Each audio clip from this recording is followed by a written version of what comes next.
Hello friends, मैं doctor Sandeep Mishra, general surgeon इन आयुर्वेदा। आज हम लोग बात करेंगे बहुत ही कॉमन बीमारी पाइल्स के बारे में, जिसे हम लोग हेमोरॉइड्स कहते हैं और आम भाषा में इसे लोग बवासीर कहते हैं। तो पाइल्स बेसिकली एनल कैनाल या लैट्रिन के रास्ते गुदा मार्ग में जो ब्लड वेसल्स होती हैं उनके गुच्छे बन जाते हैं, उनमें वैरिकोसिटी डेवलप हो जाती है, जिसकी वजह से वहाँ कुशन कुछ लूज हो जाते हैं, तो गुच्छे टाइप से बाहर निकल आते हैं। तो उससे पेशेंट्स को काफ़ी तकलीफ होती है। कई बार उसे स्टूल पास करते समय ब्लीडिंग होती है, वहाँ पे म्यूकस डिस्चार्ज होता है, इचिंग हो सकती है, या कभी कभी उसमें अगर ब्लड जम जाता है तो पेन भी हो सकता है। तो आज हम देखेंगे कि ये दो प्रकार का होता है, एक जिसे कहते हैं इंटरनल पाइल्स और दूसरा एक्सटर्नल पाइल्स, या इन दोनों का मिक्स कभी कभी इंटरनल एक्सटर्नल पाइल्स भी देखने को मिलता है। फिर मेडिकल लैंग्वेज में हम इसकी ग्रेडिंग करते हैं, first degree, second degree, third degree, fourth degree hemorrhoids.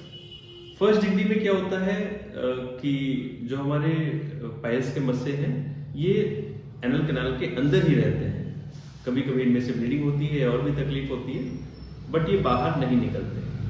Second degree में क्या होता है कि ये पाइल्स के मस्से बाहर आ जाते हैं स्टूल पास करते समय और अपने आप ही अंदर चले जाते हैं। जबकि थर्ड डिग्री में क्या होता है कि स्टूल पास करते समय बाहर आते हैं और फिर इन्हें मैनुअली उंगली से अंदर करना पड़ता है। और फोर्थ डिग्री में तो ये परमानेंट बाहर ही रहते हैं, जिसे हम कहते हैं प्रोलैप्स पाइल मास, और ये अंदर करने पे भी अंदर नहीं जाते। तो इस प्रकार से हम इसकी सीवियरिटी देखते हुए ट्रीटमेंट प्लान करते हैं।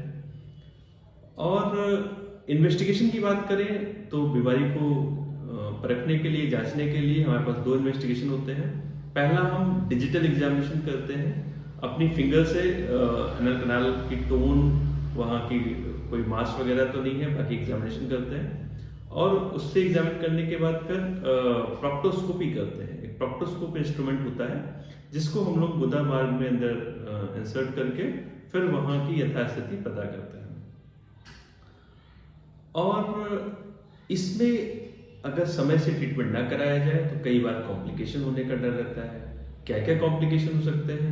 पहला, अगर लगातार लंबे समय तक ब्लीडिंग हो रही है तो पेशेंट एनीमिया में जा सकता है, उसका रक्त का लेवल कम हो सकता है और हीमोग्लोबिन का लेवल कम होता जाएगा और एनीमिया में डेवलप हो सकता है।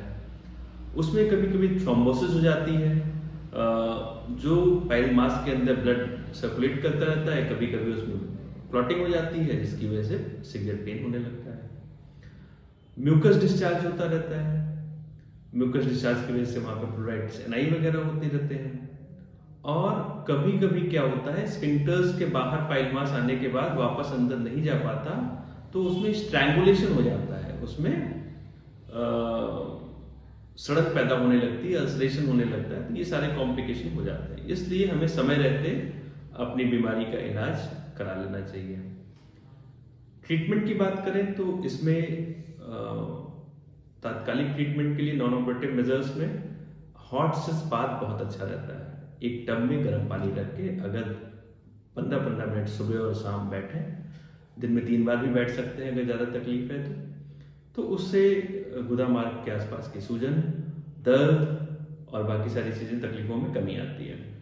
फिर कुछ दवाएं, आयुर्वेदिक दवाएं हैं या एलोपैथिक दवाएं हैं, वो आप डॉक्टर से कंसल्ट करके उसको ले सकते हैं। और फिर इसके परमानेंट सर्जिकल ट्रीटमेंट के लिए कई सारे मेथड्स हैं, जैसे क्रायो सर्जरी है, बैंड लाइगेशन है, छार सूत्र है, स्टेपलर टेक्निक है।